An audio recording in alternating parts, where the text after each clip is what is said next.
시편 112편입니다. 여호와를 경외하는 자의 행복. 시편 112편은 하나님을 경외하는 자가 누리게 될 은총과 복에 대해 가르치고 있습니다. 여호와를 경외하는 사람의 복됨을 노래하고 여호와를 경외하는 사람이 얻게 될 행복에 대해 노래하며 악인의 슬픈 운명에 대해 경고하고 있습니다. 진실로 진정한 행복은 우리가 하나님 앞에서 얼마나 신실하며 얼마나 경건한가에 달려있음을 알게 됩니다. 첫째, 하나님을 경외하는 자의 특징. 시인은 하나님을 경외하며 그 계명을 크게 즐거워하는 자가 복이 있다 하였습니다. 우리는 여기서 하나님을 경외하는 자의 대표적 특징을 발견하게 됩니다. 즉 그는 하나님의 계명을 즐거워하는 사람입니다.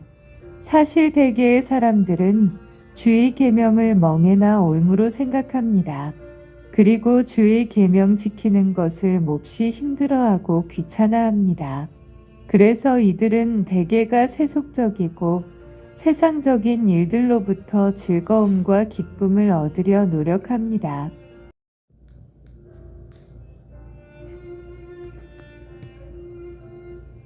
그렇지만 하나님을 경외하는 자는 주의 계명을 지키는 데서 큰 즐거움과 기쁨을 찾습니다.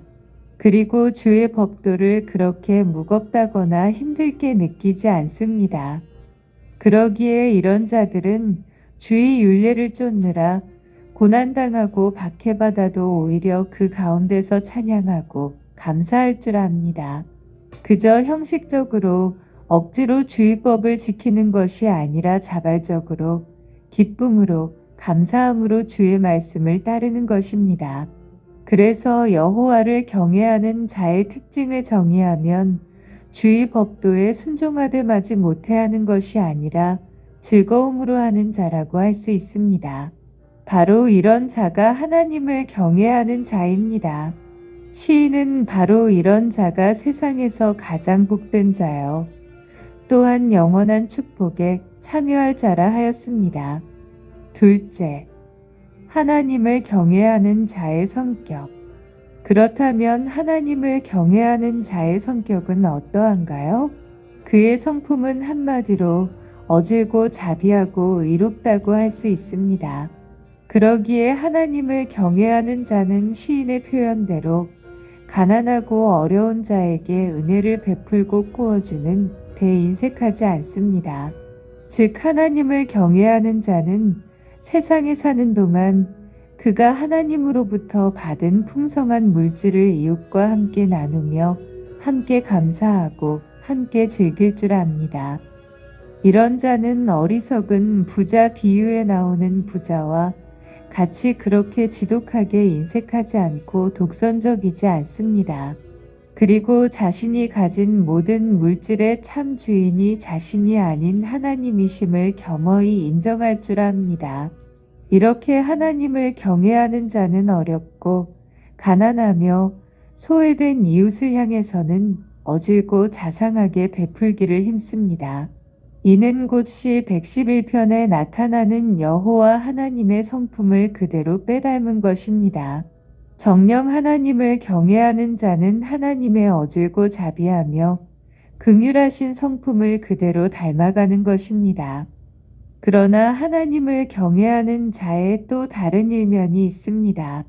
그는 아무리 흉한 소식 앞에서도 그 마음이 견고하며 요동치 않는다는 것입니다. 하나님을 경외하는 자는 자기보다 연약한 사람 앞에서는 지극히 부드럽고 따스하며 자상한 은택을 베풀지만 세상 사악한 자들 앞에서는 이렇게 강하고도 강한 태도를 가집니다. 세상에 어떤 세력이 위협을 가할지라도 결코 그의 마음의 평안함은 빼앗을 수가 없습니다. 그리고 더 큰 위험이 사면에서 포위에 온다 하더라도 결코 염려하지 않습니다. 왜냐하면 하나님을 경외하는 자들은 하나님만을 두려워하고 결코 세상은 두려워하지 않기로 그 마음에 결심하고 작정하였기 때문입니다. 정녕 여호와를 경외하는 자의 성품은 이런 것입니다. 셋째, 하나님을 경외하는 자의 축복. 그렇다면 이렇게 하나님을 경외하는 자가 누릴 축복은 무엇인가요? 시인은 먼저 그가 세상에서 누릴 축복을 열거하였습니다. 그 후손이 복을 받습니다. 그리고 부유와 재물이 그 집을 떠나지 않습니다. 즉 세상에 살면서 이웃에게 은혜를 베푼 만큼 하나님으로부터 동일한 은택을 입게 된다는 것입니다. 그렇지만 이런 축복은 지극히 작고 보잘것없는 축복의 일부에 지나지 않습니다.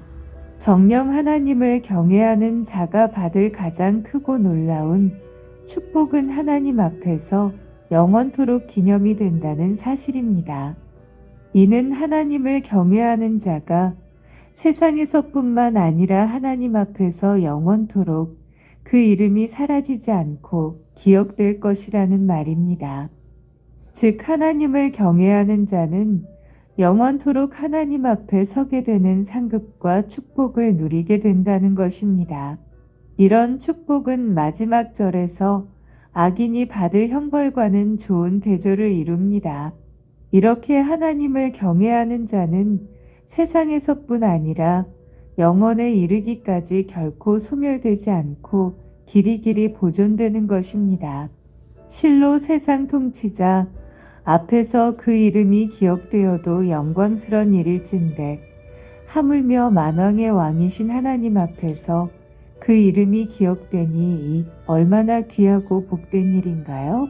정녕 우리 성도들이 추구해야 할 복된 길이 바로 이 길이 아닐까요? 성도 여러분, 사람들이 하나님을 믿는 이삭에게 너는 우리를 해하지 말라이는 우리가 너를 범하지 아니하고 선한 일만 내게 행하며 너로 평안히 가게 하였음이니라. 이제 너는 여호와께 복을 받은 자니라고 하였습니다. 여호와께 복을 받은 이삭은 주변 사람들에게 하나님의 약속을 가진 자로서 영향을 끼친 것입니다. 오늘 우리들도 하나님을 섬김으로 하나님의 풍성한 복을 받은 주의 자녀들입니다. 그런즉 우리 또한 후손도 잘되고 만족한 생활을 하며 남에게 구제하면서 사는 복된 자들이 되도록 여호와 하나님 섬기는 일에 헌신해야 할 것입니다.